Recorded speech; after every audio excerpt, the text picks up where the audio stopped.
नमस्कार दोस्तों, स्वागत है आप सभी का हमारे channel critic journalism need of time में। दोस्तों, आज हम दिल्ली सरकार के उस विवादास्पद आदेश के बारे में बात करेंगे जो पिछले दिनों दिल्ली सरकार ने जारी किया। इस आदेश के अनुसार दिल्ली सरकार के अधीन सरकारी अस्पताल तथा दिल्ली के निजी अस्पताल दिल्ली के लोगों के लिए आरक्षित होंगे, यानी अन्य राज्यों के लोग दिल्ली सरकार के अधीन सरकारी अस्पतालों तथा निजी अस्पतालों में अपना इलाज नहीं करा सकेंगे। हालांकि केंद्र सरकार के जो सरकारी अस्पताल दिल्ली में हैं, वहां पर देश के किसी भी राज्य का कोई भी व्यक्ति अपना इलाज करा सकता है। दोस्तों, क्या ये दिल्ली सरकार का निर्णय आपको अमानवीय और भेदभावपूर्ण नहीं लगता? देश के विभिन्न कोनों से विद्यार्थी दिल्ली में जाकर कॉम्पिटिटिव एग्जाम्स की तैयारी करते हैं या फिर वहाँ से वेरियस कोर्स करते हैं। श्रमिक मजदूर वहाँ जाकर अपनी रोजी रोटी कमाते हैं तथा अन्य विभिन्न कारणों से लोग वहाँ जाते हैं। ऐसे में यदि उन्हें स्वास्थ्य संबंधी कोई भी समस्या हो जाती है तो वो दिल्ली सरकार के सरकारी अस्पतालों तथा निजी अस्पतालों में अपना इलाज नहीं करा सकेंगे, क्योंकि वे दिल्ली के अस्थायी निवासी नहीं होंगे। दिल्ली का अस्थायी निवासी सिद्ध करने के लिए उन्हें स्क्रीन पर दिख रहे निम्न आइडेंटिटीज में से उनके पास कुछ न कुछ होना आवश्यक है, तभी वो दिल्ली के अस्थायी निवासी माने जाएंगे। ऐसे में इनके अभाव में यदि कोई भी व्यक्ति पॉजिटिव पाया जाता है तो दिल्ली में वह अपना इलाज नहीं करा पाएगा। उसे इलाज के लिए ऐसे में दिल्ली से दूर दूसरे राज्यों में या अपने राज्य में जाना होगा। व्यक्ति जहाँ पर रह रहा है, यदि वहाँ पर उसका इलाज नहीं हो सकता, ऐसे में स्वाभाविक है कि वह अपने राज्य जाना ही पसंद करेगा। तो यदि रास्ते में ही उस व्यक्ति की सांसें उसका साथ छोड़ देती हैं, तो क्या दिल्ली सरकार इसके लिए खुद को उत्तरदायी मानेगी? दिल्ली सरकार माने ना माने, परंतु देश की जनता दिल्ली सरकार को उसके लिए अवश्य उत्तरदायी ठहराएगी।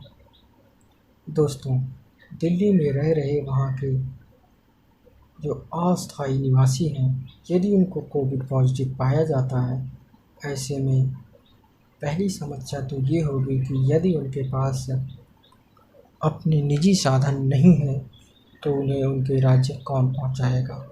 यदि किसी ने उदारता दिखाकर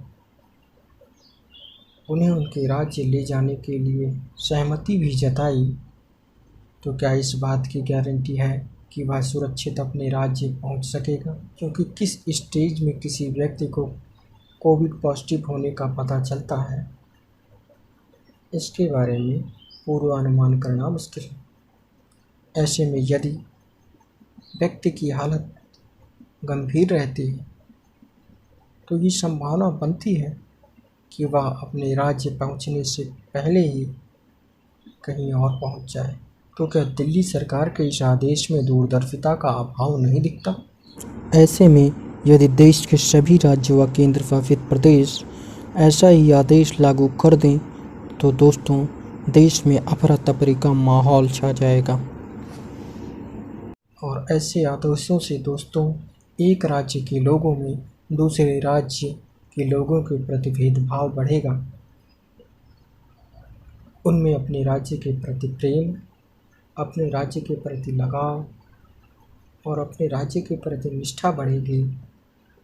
देश का संघीय ढांचा कमज़ोर होगा तथा ऐसी भावनाएं कालांतर में अलगाववाद का रूप भी ले सकती हैं, क्योंकि जो हमें एक राष्ट्र में बाध्यता है वो यही तो है कि हम देश के किसी भी राज्य में जा सकते हैं, बस सकते हैं, रोजगार कर सकते हैं, हमें कहीं आने जाने के लिए कोई भी बाध्यता नहीं है।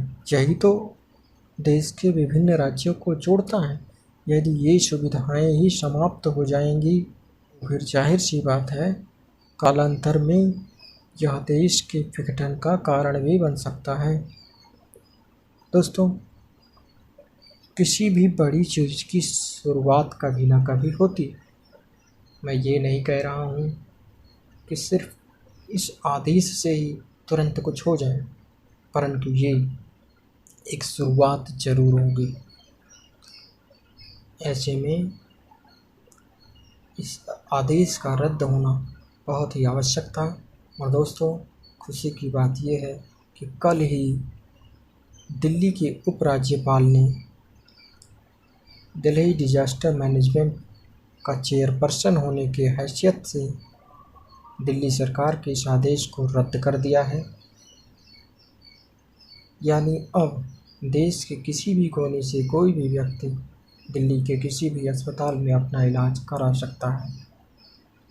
तो दोस्तों, ये वीडियो आपको कैसा लगा कमेंट बॉक्स में ज़रूर बताएं, तथा यदि ये वीडियो आपको अच्छा लगा हो तो वीडियो को अपने दोस्तों के साथ शेयर करें और चैनल को सब्सक्राइब कर बेल आइकन को दबा दें ताकि हमारी आने वाली वीडियो का नोटिफिकेशन आपको मिल सके।